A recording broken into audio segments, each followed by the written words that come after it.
Siniguro ng may-ari ng barkong hinijack sa Red Sea na ligtas ang mga sakay nito, kabilang ang 17 Pilipino. At nakatutok si JP Soriano. Mahigit isang linggo na mula nang sabihin ng Department of Foreign Affairs na posible na silang pakawalan. Hawak pa rin ng grupong Houthi ang 17 Pinoy seafarers at iba pang sakay ng cargo ship na hinijack ng grupo sa Red Sea. Pero siniguro raw ng may-ari ng barkong Galaxy na ligtas ang mga ito nang makausap siya ni OWA Administrator Arnel Ignacio. They're safe. Paano ba yung sahod? So yung sahod tuloy-tuloy at dinoble pa. Dinoble pa yung sahod.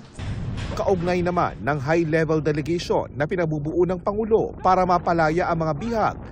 Sinabi ni OMWA Undersecretary Eduardo De Vega na patuloy na gumagawa ng diplomatic representation ng gobyerno ng Pilipinas. Kailangan daw maging maingat sa mga impormasyong ibibigay at paiiralin ang anyay quiet diplomacy. Nang tanungin namin ng OWA kung may nangyayari bang negosasyon kaugnay dito. Tinanong ko rin yan, sabi ko, meron bang negotiation? Wala silang masabing negotiation, any negotiation na nangyayari kasi nga wala naman ding hinihingi. Ang kinubkob namang barko, ginawa ng tourist spot para sa mga Yemenis na pinayagang umakyat sa barko at maglibot sa deck nito.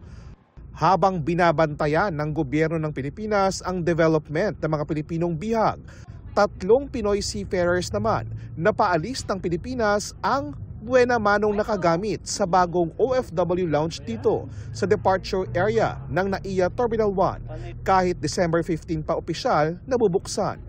Dito may libreng inumin, pagkain at wifi para sa mga OFW na naghihintay ng kanilang flight. Para sa GMA Integrated News, JP Soriano, nakatutok 24 oras.